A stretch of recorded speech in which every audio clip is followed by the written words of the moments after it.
Alors, si on rassemble l'ensemble de ces textes qui seront condensés dans le texte promulgué, qui a été d'abord, l'Assemblée centrale a été formée, ensuite, le 3 juillet, on a remis les travaux à Toussaint Louverture lui-même, et le 8 juillet, quelques jours d'attente, de discussion, justement, Patrick parlait du colonel Vincent, de discussion avec le colonel Vincent. Et puis, après cette discussion, il publie quand même. Tous ces articles et la Constitution et dans ses motifs aussi. Motifs lus par Borgella, l'ami, l'homme de confiance de Toussaint Louverture. Il dit dans ses motifs ce qu'on appelle les considérants, messieurs les députés. C'est bien ça, je ne me trompe pas. Je parle sous votre surveillance. Eh bien, ce qu'il dit, il dit que nécessité d'établir des relations commerciales avec d'autres puissances, parce que quand il y a la guerre, il y a pas mal de tracasseries. Deuxièmement, il fallait réorganiser l'agriculture et les manufactures. Je reviendrai autour de la notion de manufacture. Il y a deux points essentiels à retenir.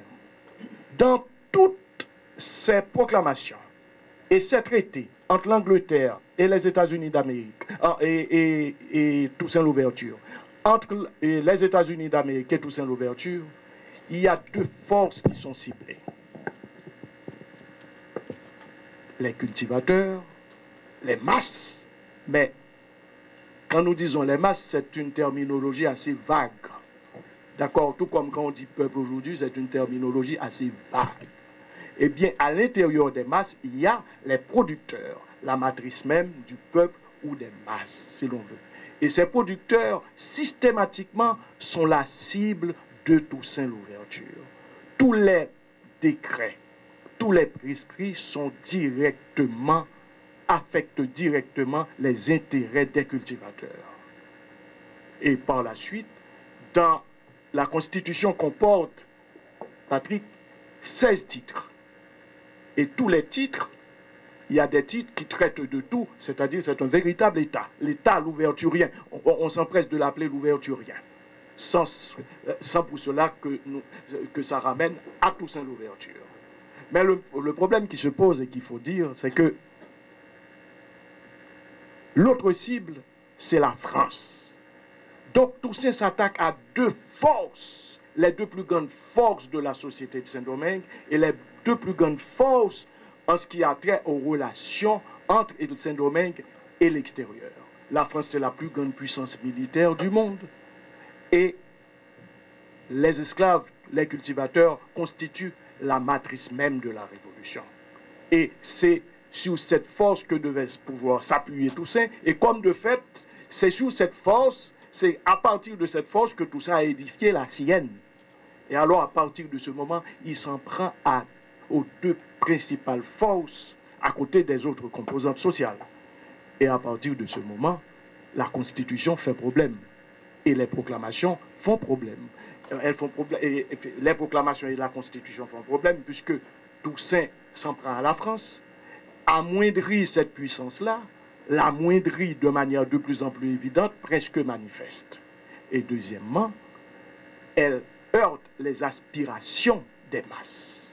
Je disais peut-être hier, les masses ont quasiment toujours raison, même quand elles se trompent. Même si elles se trompent souvent, mais elles ont raison parce que ce sont elles les porteurs de leur souffrance. Alors à partir de ce moment, Toussaint Louverture publie son texte. Et ce texte comporte 16 titres, et chaque titre, parmi les plus importants, il y a bien sûr le premier titre qui abolit l'esclavage. Il y a un autre titre qui parle des tribunaux, le titre 7 de la législative, et ensuite, titre 1, commerce et culture, c'est l'un des plus importants textes, et par la suite, un autre texte qui parle du mariage, du divorce et tout. Aujourd'hui, 7 avril, est le 34e anniversaire du Musée du Panthéon national haïtien, MUPANA, et c'est aussi, avant tout, l'anniversaire de la mort de Toussaint Louverture, un des héros de notre indépendance. Donc aujourd'hui, nous avons eu une offrande florale au musée par le président de la République, M. Jovenel Moïse, et aussi tous les membres du gouvernement, accompagnés aussi du Premier ministre et de tous les officiels du gouvernement. Après, maintenant, comme vous avez pu constater, nous avons eu la conférence sur Toussaint Louverture, sa vie, son passage vraiment historique et aussi une présentation sur la Constitution haïtienne, la première Constitution et le parcours de ces constitutions. Moi, personnellement, en tant que directrice générale du musée, j'ai présenté l'historique du musée. Depuis 1983, la fondation du musée, c'est quoi le musée, le Panthéon, et les objectifs et la mission du musée du Panthéon national haïtien. Donc, les objectifs aujourd'hui, c'est vraiment de montrer... Aujourd'hui, on a eu beaucoup de visites d'élèves. Donc, c'est surtout de la promotion de la culture haïtienne, la promotion de notre histoire, perpétuer le souvenir des pères de la patrie. C'est une de nos missions principales et premières.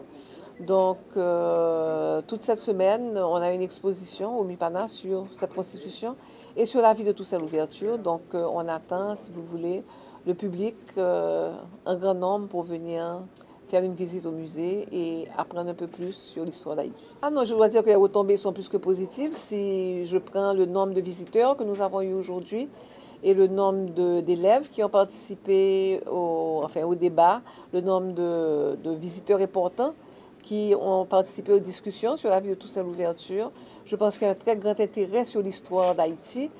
Et comme je dis, les retombées pour le musée sont très bonnes puisque j'espère que cette année, on arrivera peut-être à 60 000 visiteurs au musée, ce qui quand même est un nombre assez appréciable.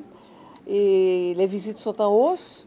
Le nombre d'expositions, on en a le plus souvent que possible. Donc là, on a une exposition sur l'art haïtien, l'histoire, le cheminement de l'art haïtien à travers l'histoire et ces dernières années. Et bientôt, en été, nous préparons une exposition sur l'histoire de la musique haïtienne. Donc, nous n'arrêtons pas. On a beaucoup de rencontres, beaucoup si vous voulez, on reçoit les élèves, on travaille avec eux, certaines fois sur des sujets particuliers. Dans 15 jours, on aura une présentation d'un livre, justement, pour enfants, sur la problématique d'une mère qui a le cancer et qui explique à son enfant c'est quoi le cancer. Donc, si vous voulez, on essaie de diversifier un peu, en plus, les thèmes, tout ce qui peut être éducatif, tout ce qui peut intéresser le public.